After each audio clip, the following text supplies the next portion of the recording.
Thank you. So my name's Del. I am one of the leaders here, believe it or not. I'm never here. I will be here sooner or later. Well, once she gets a visa, and we'll be back. Well, I'm back, whether she gets a visa or not, eh? And so we're hoping that she comes with me. Otherwise, it's going to be pretty brutal end to the honeymoon, right? And so we're going to look at. We're still in the series Question and Answer with Jesus for a couple more weeks, maybe for one more week. And we're going to be looking at a part of the Bible that many of you will probably know if you've been in church for a few years. It's in Luke, so it's Luke 10. So if you want to turn there, and those of you who've got Bibles to check that I'm not making it up, that is solid. So Luke 10, we're going to be looking at that. And we're going to see the big question in there is from Jesus, don't you care? And I think as we see this story, we're going to see that this story is very relevant to what a couple of the guys shared today, what Lewis shared about kind of distractions and seeing Jesus through culture, and then what Rich shared as well. And so they didn't know what we're preaching. You know, we didn't stage that as some kind of, Lewis, if you can just get up and say this about 5 minutes before my preach.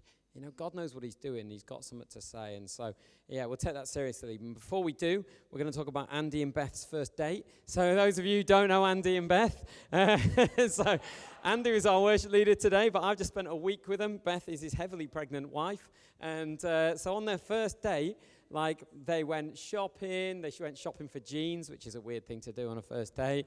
And they went for a coffee, and it's all good. And then they got a message because Beth's from the Lake District, and their parents came down to kind of hang around in the same area as them, just to make sure that Andy wasn't a weirdo, which is valid, that's fine. And then they said, do you want to go for dinner with us?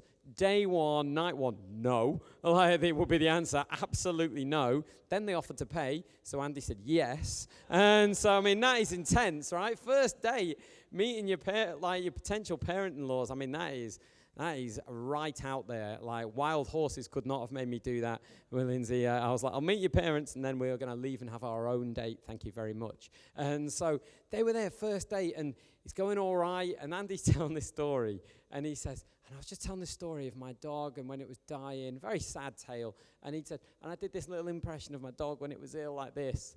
And he said, and her dad just started laughing.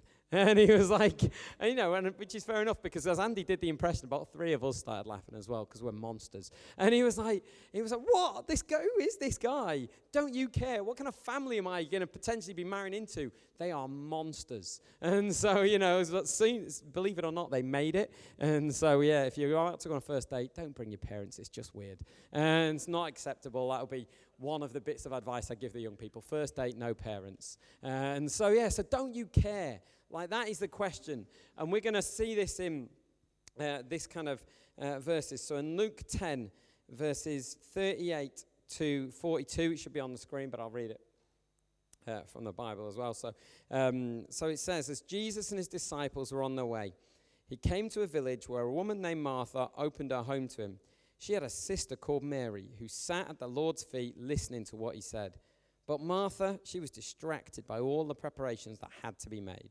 She came to him and asked, Lord, don't you care that my sister has left me to do the work by myself? Tell her to help me. Martha, Martha, the Lord answered, you're worried and you're upset about many things, but a few things are needed. Indeed, only one. Mary has chosen what is better, and it will not be taken from her. And so there we go. It's a story of these 2 sisters. Jesus is round, and one of them is busy. She is cooking. She is doing the stuff. And one of them, the younger sister, is just sat off at the feet of Jesus. And if you've been in church any time more than 5 years, you'll probably know what you think is coming, which is the message will be, don't we all just need to sit more at the feet of Jesus and be less like Martha and more like Mary? And obviously, there is truth to that. And none of us, I hope at the end of this, you're not going to be like, is he telling us not to spend time with Jesus? That is not the point. That is not what I'm saying.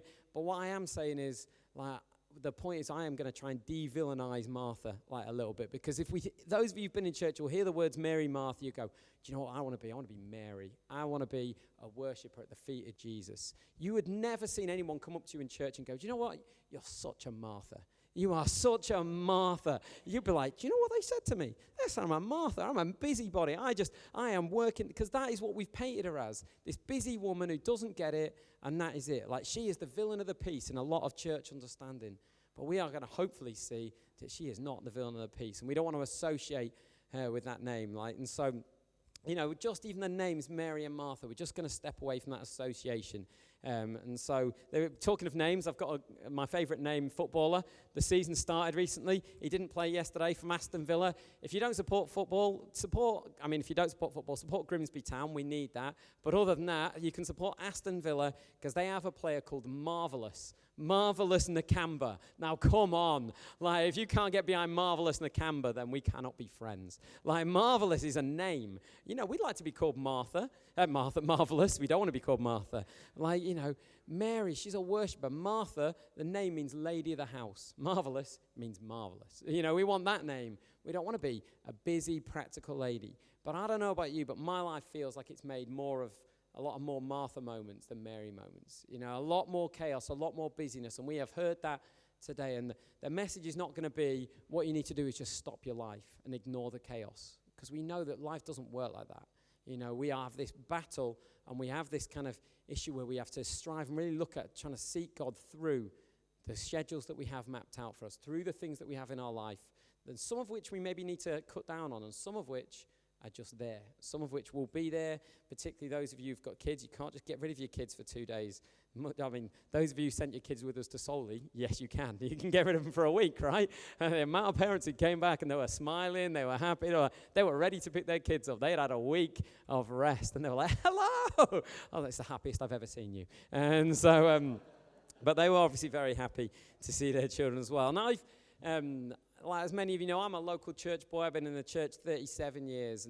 And the thing with being in church for so long is that you don't remember most preachers, right? Like 37 years, I worked it out a few weeks ago. That's like 2,000 times I've been in church and so on. How many preachers do you remember?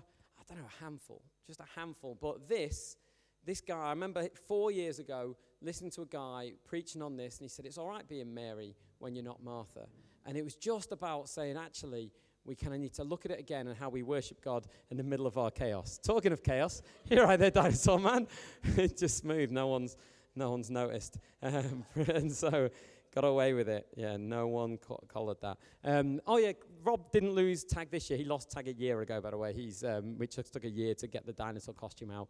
Chris Lowry, who's not here, he lost tag this year. We all enjoyed that. He enjoyed it less. Levi tagged him because you have to not be at the 31st of July. Levi tagged him at 11:59 and 56 seconds on the 31st of July because Levi, not all heroes wear capes, sir. That is the way to play the game. There's no comeback on that. And so we will find a forfeit for him, for the most extroverted man in the world. Maybe just being quiet or something. So anyway, the first thing we're going to see, we'll get back into the passage quickly, Della. Don't you care? This is the question that Martha asks Jesus. She says, but seriously, Lord, don't you care? Tell my sister to help me. And the first thing that we see is that Jesus never tells her to stop. In Jesus' response, he says, Martha, Martha, you're worried and you're upset about many things. Few things are needed or only one. Mary's chosen what's better, and it won't be taken away from her. He doesn't say, hey, Martha, just pack that in. Stop cooking. Stop doing what you need to do and just come and chill out with me. Never says it. He just doesn't. He's not having a go at Martha. He's not saying, Martha, you are wrong. You are missing it. This is just terrible. Because what we see is right at the start, it says in verse 38, Jesus came to a village where a woman named Martha opened her home to him. So it's Martha's job. Martha's role is to serve there. She is hosting it. She is having him in. She is doing a good thing. She's not doing anything she's not supposed to in terms of hosting and serving. And the last thing I want to leave you with is that Jesus is saying, just don't do the serving stuff. All of us here are here because teams have served. There's a team that's set up. There's a team that practice the music. There's a team that right now have your children. There's a team that will serve you coffee afterwards. Jesus was a guy who said he didn't come to be served, but to serve. Jesus is not anti-serving. He's not anti-hard work. He's not anti-getting involved and getting your sleeves up. He's not saying that to her. He's saying so serving's not the problem, but there is a problem. He's not just saying, well, Martha's fine. Serving's not the problem, But there is an issue here, and we're going to get to that. But it's not about not doing the stuff. And just as the guys shared today, like life can be busy, it can be chaos, and it can be difficult. And sometimes those of you might have been thinking, please don't tell me I just need to sit at the feet of Jesus and just need to chill out and take some time because I have kids, I have difficulty. My schedule doesn't work that I can just pause it all for an hour and bask in the glow of being in this holy place. My life doesn't work like that. And that's okay. And we're going to see that there's kind of, I think there's different ways that we can think about things. Because I know what it is to kind of just think, well, I've got these tasks to do. And when I get through these tasks, then I'll spend some time with God. And I get that, and that's okay. And that makes sense. But if you're anything like me, I'm not sure the tasks ever end, right? Like the tasks that I had to do yesterday, they're just new tasks today, and there's new tasks tomorrow. It's not like I get them and go, do you know what? I've got nothing to do in my life right now. I am empty. I am done. I think I've completed everything. I've got nothing on right now. Like, never happens. And the danger is that if we think, oh, if I just get this done, then I'll spend time with you, God. If I get this done, then it just never comes. And I don't think there's going to be this mythical world that we just think, yeah, but one day I'm going to have loads more time. One day it'll be all right, because one day when I just get past this season of life, then I'll have time. And I just think, yes, there are busier seasons and quieter seasons, but we've got to be careful of that. Yeah, but I'll do it in the future. And I was listening to this preacher, and he said this thing that he was just really busy, and things were getting on top of him. And he came home, and his 6-year-old daughter was like, Daddy's home. And she was all excited. She was like, throw a ball with me. Let's wrestle with me. Let's play this game. And he was like, I just can't. I ain't got time. I'll play with you in a bit. He said, let me do this. And he said, I need to cut the grass because, it's getting dark. And if I don't do it, the bins go out tomorrow. Have to get this done. It's my task. It's on my list. And then she was like, oh, okay. And he said, no, we'll do it later. And then she said, but Daddy, can't I just cut the grass with you? And he was like, oh, man, yeah. Of course you can cut the grass with me. And he was just this crazy kind of thing. And he said he applied it to his life over and over. He'd just be like, right, God, can you just sit there for a second while I do all these tasks and then I'll get to you? And he said, we build these walls and fences of this is my spiritual time, this is my secular time. This is my work time, God. Let me do that, and then maybe I'll give you half an hour. Maybe I'll give you some time. I just think God would say, let's take those fences down and let's get involved. In 1 Peter, I assume we've got the verse up. Yeah, 1 Peter 5, verse 7. It says, cast your anxiety on him because he cares for you, which means he cares about what you care about. Like, he's not going, I don't care about whether the kids need new shoes. I don't care about whether you need to write this article. I don't care. He's not just thinking, well, this is boring. Like, Jesus in it for this big adventure of just the fun stuff. He cares about what we care about. And if our kids are ill, and if life is busy, and we're struggling with the bills, he cares about all those things. He just cares about them all. And we don't fence him off and say, right, well, let me get this done, and then maybe I can grab 5 minutes with you or 10 minutes with you. Oh, I think he wants us to invite him into the difficulty, invite him in, as the guy said today, seeing him through the chaos, not stopping it, not pausing it. And of course, if we can get the chance, and if you can get some hours, absolutely take that time to spend that time with Jesus. Take that time to be away with him. Of course, that is a great thing. But I'm just saying, day to day, I don't want you to feel judged if you think, well, I just can't. I want to, but I don't know how I do it. Don't feel that you are lesser or worse, because that's not the deal. It's not like, well, the people who've got the time, they're the spiritual ones. They're the holy ones. Those of us who are doing our best and struggling and trying to grab time, I think God would say there's a different way. Just invite me in. Spend time with me as you do the stuff. This week I was invited to Chris Lowry. Obviously, he's not here. If you've not met him, you will soon, and you'll know. And so, he's gone to Devon yesterday with his family. But he messaged me saying, hey, I want to just pray with you before your wedding. And I'd come back. We got back from Solly on Thursday, and I had some stuff to do. And it was going to be Friday. And I was like, I ain't got time. I just ain't got time.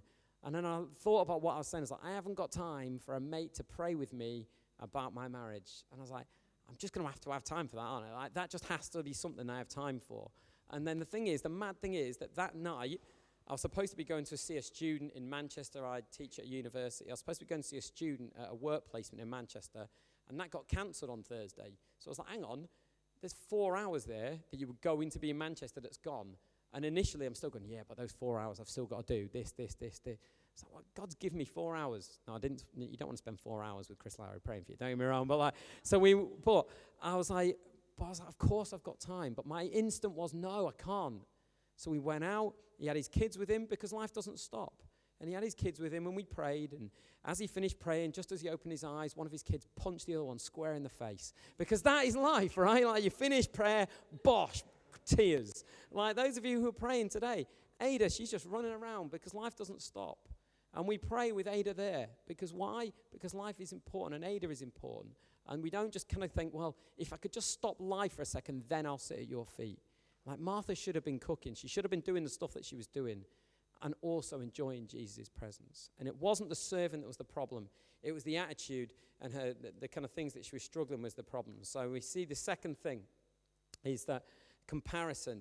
I think the comparison thing is a killer. It's this kind of, Jesus, don't you care? Tell my sister to help me. I have a sister.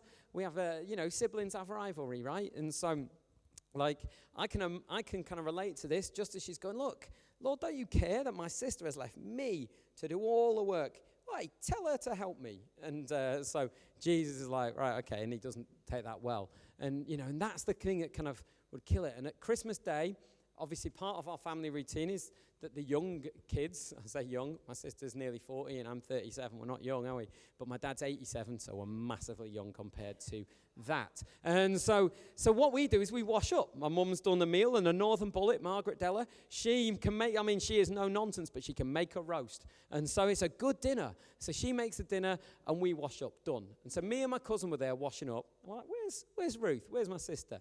And she's just flitting around. Now, don't get me wrong, I'm not telling you she's sitting at the feet of Jesus. She ain't sitting at the feet of Jesus. She's just avoiding work. Like, she is just not there. And we're like, where's Ruth? And I don't know, where's Ruth? So we go hunting her down because this is injustice for me. I'm like, why am I washing up and you're not washing up? You're the older sister. You should be an example. She was like, oh, I'll come and I'll put away.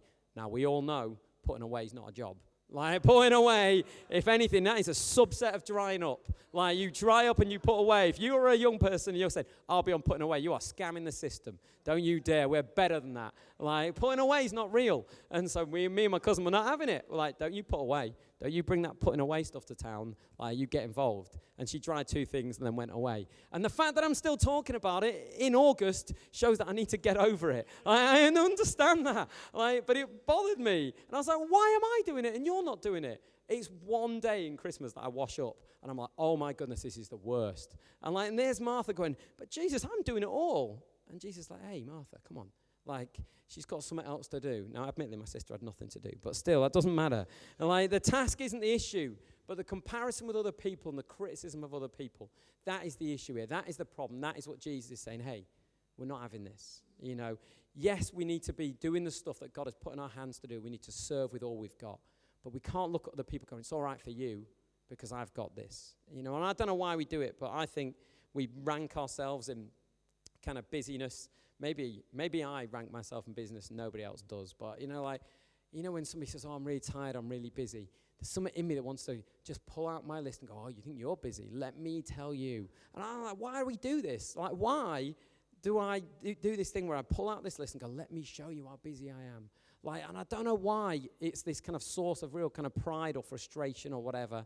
But my biggest problem, by some distance, by a million miles, is how many things that I take on. It's not even close. Lindsay, I would say, is probably a little concerned that she's going to come into our life and she's going to be like, well, you've just got too much. I wrote down the list of things that currently, some of you have heard me mention this before, so some of it's going to get quit, but who knows? Let's see, eh? And so the hats that I wear, I'm a lecturer at university. I'm an examiner for an accountancy institute, rock and roll. I write accountancy magazine articles. Unfortunately, I'm getting married, ladies, so I know it right now is seeming pretty good, right? And so, write articles, Lindsay, don't go. And so, I write accounting material for another company. I mark for another accounting institute. I'm a congregational leader at Latchford when I come. I am a youth pastor. I'm a trustee. I do the church finances. I lead 2 life groups. I lead the Christian Union in this school, and I preach. And I'm about to be a husband, and I have a family, and somewhere along the line, apparently, I used to have some friends. And so, and it's mental. And I look at that list, and it genuinely saddens me, because I look at that and go, man, I do the vast majority of those roles 6 out of 10. The vast majority of them, because I just can't do them better than that. I just think, God, I'm trying. I'm trying. And I just think, man, it's too much. And you know what the mad truth is? There is also a part of me that looks at that list, and some broken part of me looks at that list and is a little bit proud and is a little bit there. But look at me, I can do it all. I can do it all. And I was like, no, you can't do it all, can you? You just can't. And some of us need to look at our list and not be so proud and go, some of that needs to go. Like, again, some of that cannot go. Some of that will stay. But some of it, I need to be brave enough to say, hey, that's not important. That's not actually what God's given me to do. I'm just doing it because I've allowed myself to get busy. Because what I want to do is I want to do the stuff that God's given me to do without getting bitter, without comparing myself to other people, without saying, yeah, but look at my life. Look at how hard it is for me. And we need to not hold ourselves up, and it is difficult. I wasn't naturally supernatural last week, but I wasn't a naturally supernatural because I was working. And I got really bitter because people would be like, oh, well, where are you? You're not here. I never see you. And I was like, but man, if you only knew how hard I was working. And it's crazy how quickly, and Lindsay on the phone, she said to me, hey, but Dale, you're meant to be working this week. This is important because next week you're doing no work. Next week you are all in with those young people at Soul Survivor. She said, so if you can get to a meeting at Naturally, great. But don't beat yourself up for saying, I'm trying. Just work, and if you get some done, then go and spend some time with the people that matter. And it was so much of a relief rather than what I was trying to do is get up, go to a meeting, come back, do some work, go to the next meeting, come back, do some more work. And it was killing me and it wasn't working. She was like, hey, just get up, do what you need to do. And then if you've got time, do the things that matter to you. And I was able to spend some time with our young people there, just go on walks with them, pray with them, sit with them in the worship. And it was just so much better. And it's something we need to do is to change. Because on that list, I could tell you what the top 3 are off the bat. And I don't want those top 3 to be 6 out of 10. Believe it or not, I really like our young people. Everyone says to me, oh, Solly, you must be knackered. And I'm like, I'm no way knackered. I am fine. The only thing that drained me at Solly is putting down tents because that is an outdoor activity and I am an indoor man. And so but other than that, I could have spent another 2 weeks with those young people. And that is, I tell you, I could. In case you're thinking, well, I'll send them for 3 weeks next week. All right, we'll do it. That's all right. They are a joy.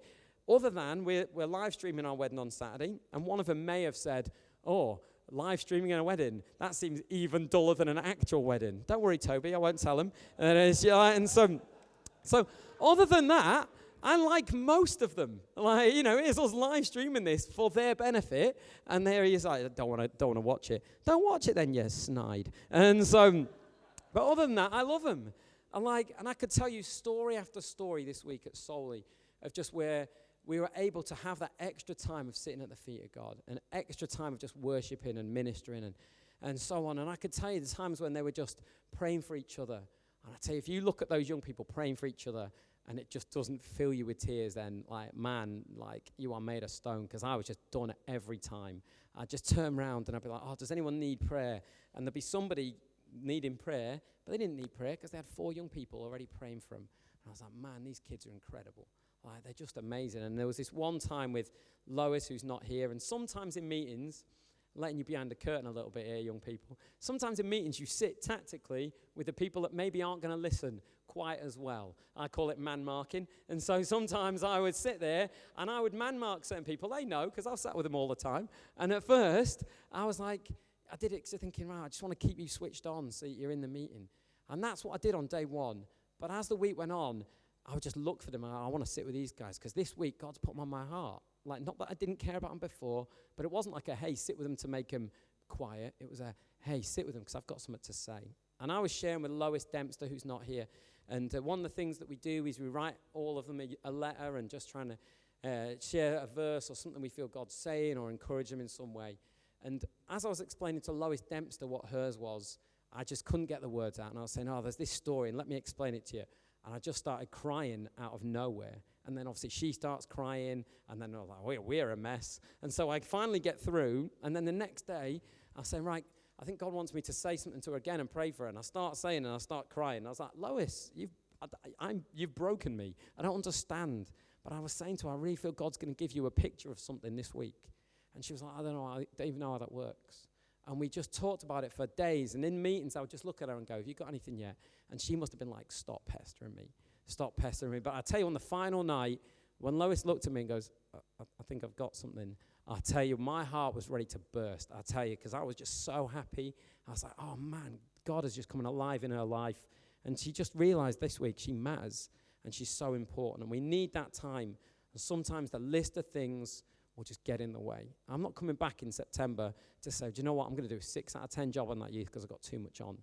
Those people matter too much for that list to get in the way. And Jesus was saying to Martha, like, hey, you're doing a good thing, but don't let that list get in the way. Don't be bitter because somebody else has chose something better right now. They don't have to do what you're doing. Don't take them away from what really matters to them. And we need to know what it is to be in that place. And so the final thing that where Martha's going to come out well is the third thing is the answer to don't you care? And we kind of know the answer. We hope we know the answer. Is that of course that Jesus cares. You know, of course he does. And there's this one bit in John 11, Clarky, I hope you're ready because your bit is soon. Just be ready. He knows, don't you bail on me right now, son. I'm going to need you in a bit. And so, yeah, I see him. He's nerve-wracking. And so, in John 11, so Mary and Martha, they pop up a few times. Mary pops up a little bit more. Martha is in there like 3 times. And another time she's in is in John 11. And at this time, Mary and Martha's brother has died. And so Jesus comes into town. He's been dead a few days. Now, the story goes that Jesus ends up going to this guy's tomb and raising him from the dead. But at this point, no one knows this. And Jesus turns up and Martha's like, hey, Jesus. She runs to him. She doesn't wait for him to come. She runs to him and says, hey, Jesus, you're here. If you'd have been here, my brother wouldn't have died. Because she trusts Jesus. She has faith. She is confident that this guy can do miracles. And she goes in and says, hey, if you were here, you wouldn't have died. And then they get into a big theological discussion and it's detailed because she's Martha.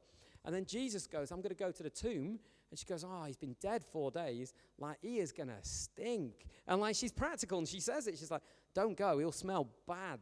And, like, because she's detailed. She's like, oh, Jesus. Jesus thinks, I'm going to raise him from the dead. Don't worry about it. And she's like, there's a bad smell, and I just want the details to be noted. Mary storms in the scene. Mary runs in, and she does Mary. She throws herself at Jesus' feet. She's wailing. Because that's who she is. And that's great. But then there's this one bit, and it's so easy to miss. John 11, verse 5, in this whole story, as Martha's run to him, and her brothers died, and it just says in verse 5, now Jesus loved Martha and her sister. It doesn't say Mary first, the way we would think of it. It doesn't even name Mary. And let's not think that that's not deliberate. Like, Jesus loved Martha and her sister. It wasn't ranking. He didn't love Mary because she had a great soft heart that was always in tears and at his feet. He didn't just love her and then Martha was all right. He loved Martha and her sister. And this is written by John. This is the guy who said that he was the disciple that Jesus loved. He's a guy who got it. He knows how important it is to know that you're loved. And Jesus loved Martha and her sister. She's not the villain. In many ways, she's so many of us. We're just busy and we get distracted. And we need to know what it is to prioritize things. We need to know what it is to just invite him into our business and into our chaos. But she's not disliked by Jesus. Jesus isn't annoyed with who she is. Jesus loved Martha. And we want to celebrate who she is. And Clarky, I know it's your moment, son. Come up. And so at Naturally Supernatural, there was this moment where they had an orchestra one day. And so they had this orchestra, and on one of the nights, and they played what I think is like the bridal march. Maybe I'm wrong, but it sounded like the bridal march when they were playing it. I don't know. I've been to enough weddings, and I'm having enough weddings, right? So they played it, and I just got this picture of the bride of when the bride walks in, it's this big moment. And you know what? God's church we're not going to walk in as this pure, pristine, well-organized thing. There are people that might be walking in dancing like this, Josh Clark. Thank you very much, Clarky. He did that. I can't believe he did it. And so, but I just think of the young people of this church going to church, and I think Clarky will come into heaven like that. He will, because it'll be filled with joy. There'll be other people who are quiet, and they'll be looking around going, oh my goodness. But we will all come in who we are. There will not be a first tier. Mary doesn't go into the top tier. Martha doesn't come into a second tier of heaven for the busy people, for the people who maybe struggle a little bit more. We'll all be there as his imperfect bride that he makes perfect, going, man, isn't this Jesus incredible? And we will all be there in that place, because that is the church that we've got. And now I need some helpers. So Levi, as I called you a superhero earlier, I'm going to need you and somebody else to give out a medal to everybody, please, Levi. And so, so you can carry the box with you. I'm sure 2 people will help you. None of them have moved, but that's all right. I'm sure Clarky will get up and Freya will get up and help you, because there's 3 things. Thanks, guys. Freya's going to hate me now, but it's too late. Because Freya apparently has a video of me dancing from Soul Survivor, and she's using it as blackmail. And so that's just fair enough. I may have just meant that video is going to get shown. And so, but there's a reason that we've got these medals, and there's a point for it, because like we have this guy in my old work. A guy was called Andy. And he used to say all kinds of ridiculous things. Like he had Scouse rhyming slang. I've talked about him before here. And we used to play this game called Fitzy Bingo, where we used to try and get him to say all these sayings. And we all had little bingo cards that we could tick off if he'd said a certain saying. And whoever won. And I used to get my classes to play it. I used to give them bingo cards. They didn't learn anything. But one of the phrases that you always used to say is when somebody was complaining about how busy they were or how hard they were working, you always just say, oh, mate, I've got a spare medal here for you. Like, all the time. And what I really felt to do is that wherever it is that you get into that place where you're just so swamped with life and you're so busy and you're going, God, but it's just too mental. It's just too mad. What I want you to do is I want you to hang this medal in that place, in that room. For some of you, that might be a kitchen when you're just stressed off your feet. Some of you, it might be in like a utility room or you're doing laundry. For me, it's going to be in my office where I just zone in, and all too often I zone God out. And I'm just going to hang it on a board in my office as a reminder that when things are mental, when things are mad, you know what, there's a God here who's saying, you don't need to earn my love. You don't need to earn it. Like, you can invite me into this place and things can be different. So I would just urge you to take that away and say, do you know what, who are we trying to prove it to? Because God wants us to serve hard with what he's given us. But he doesn't want us to sit there in anger and bitterness. He wants us to invite him into those moments. And we can stop and say, hey, God, I'm struggling with this. Will you just be with me as I work, as I do this hard? And he will. And so as we finish, I think for some of us it's maybe time for us to look at the list and see if things need to change. Some of us need to probably cut some things. Some of us, we can't change our tasks. You know, the parents of Ada, as she's running around, they can't change. They can't get rid of Ada for long, you know, and neither do they want to. But you know what? We can't change those tasks. But what we need to do is invite God into those tasks and not separate our spiritual and our normal. Some of us, we need to not compare ourselves and be bitter about what we do. If we're bitter about what we do, we need to ask ourselves, should we be doing it? Is it from God or not? And so I do want you to take that medal and I want you to put it in that place, because there's a God who cares for you. And he says, cast your cares on me, because I have a heart that cares for you. So I'm just going to pray, and then I'm going to hand back to Craig. And so, God, I just thank you, that you are a God who cares for us even when life is mad. That, God, you're not disappointed in us, but you also call us to draw near to you. So, God, help us to find that balance. Where we are overstretched, God, will you help us to pull back, to say no to things. God, when we separate you from our day-to-day, help us to knock down those fences and invite you in. Where we've become bitter and critical of others or our lives, God, would you heal us? Would you take that away from us? And God, as we cast our cares on you, as we turn to you, God, I'm just so grateful that you love us, and we don't have to prove ourselves to you, and that you look at us as your children, as people that matter so much to you. And we just thank you for that. Amen. That was great. Thanks, Del. I'm glad I understood the message well this morning, because as soon as I got that medal, I put it on, and I'm like, I deserve that. Not what was said this morning. So no, I'm just putting it there because it's easy to remember it's there. So I think we started late, so we're going to finish late. Someone once said that. Can't remember, some comedian or whatever. But yeah, I thought what we'll do is we'll finish with a song, if that's all right, Andy. No, he says. Come on, band, let's finish in praise and worship. And then after the songs finish, feel free, get your kids, get a coffee, get a tea, speak to someone you don't normally speak to, and have a blessed week, everyone. Yeah, Pete, you can speak to Ruth, all right.